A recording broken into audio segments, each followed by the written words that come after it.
अस्सलाम वालेकुम। हमारा आज का मौजू है आतशक, इसे अंग्रेजी में सिफिलिस भी कहते हैं। ये एक छूतदार जिनसी मर्ज है जिसे तिब में आबलाए फरंग भी कहा जाता है। क्योंकि ये मर्ज अंग्रेज़ों के आने से पहले बरसगीर पाक व हिंद में नहीं था। इसका सबब एक जरसूमा है और उस जरसूमे का नाम है ट्रिपोनीमा पैलिडम। जदीद मेडिकल साइंस के मुताबिक इस मर्ज के 4 दर्जात हैं, यानी स्टेप बाय स्टेप ये मर्ज वर्स होता जाता है। पहला दर्जा जिसे प्राइमरी सिफिलिस भी कहा जाता है, इस दर्जा में मुंह, मकद, वजाइना और पिनस पर बगैर दर्द के दाने निकल आते हैं जो 3 से 6 हफ्ते में खुद ब खुद ठीक हो जाते हैं, इलाज के बगैर भी। और इस मर्ज का दूसरा दर्जा सेकेंडरी सिफिलिस कहलाता है।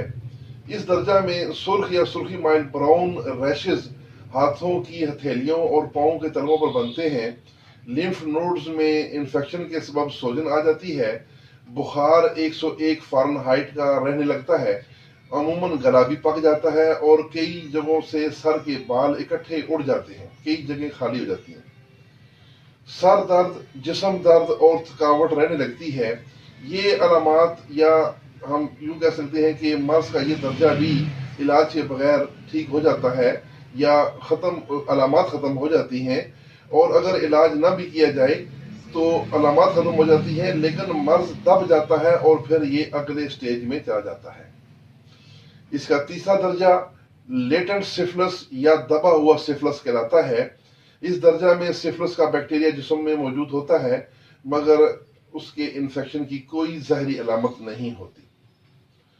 अंदर ही अंदर ये इन्फेक्शन का जो इसका इन्फेक्शन होता है जरसूमे का, वो इंसान के दिल, दिमागो असाब, हड्डियों और दीगर जिस्मानी अज़ा को मुतासर करता रहता है और ये सिलसिला कई साल तक चलता रहता है।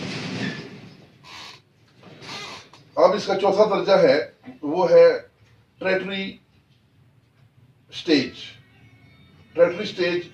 सिफिलिस।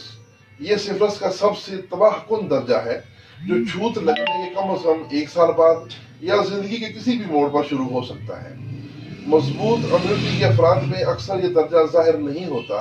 इस दर्जा में जिस्म के अंदर या बैरूनी जिल्द पर बड़े बड़े जख्म बन जाते हैं। दिल और शरियानों पर भी असरअंदाज हो तो फिर इसे कार्डियोवैस्कुलर सिफिलिस कहा जाता है। अगर दिमाग और असाबी निज़ाम मुतासर हो तो इसे न्यूरोसिफिलिस कहा जाता है।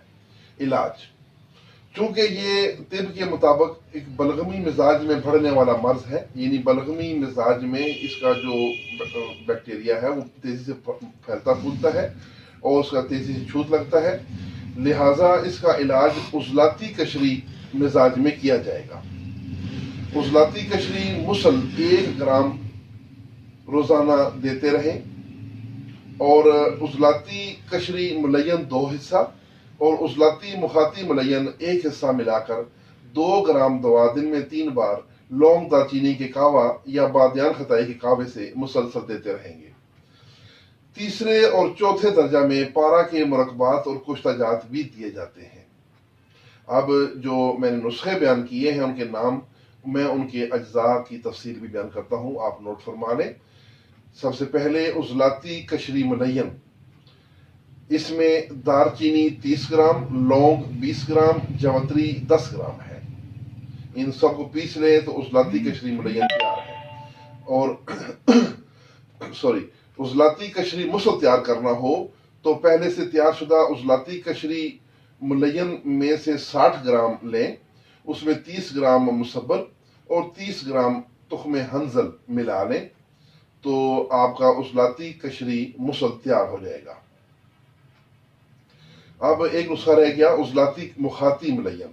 इसमें आंवला 100 ग्राम, हलीला 100 ग्राम, हबुल आस 50 ग्राम और अंजुबार 50 ग्राम है। इन चारों अद्विया को पीस लें तो ये दवा भी आपकी तैयार है। तो ये था आतशक के बारे में एक मुख्तसर अहवाल। इन वीडियोस का मकसद अवाम में इन अमराज के बारे में शऊर और उनकी पहचान करने की सलाहियत पैदा करना और अतिबा को इनके इलाज के हवाले से रहनुमाई फराहम करना है। تو اگر آپ کو ہماری یہ ویڈیو اچھی لگے تو اسے ضرور لائک کیجیے اور دوستوں کو شیئر بھی کیجیے اور ہمارے چینل کو سبسکرائب بھی کیجیے۔ والسلام۔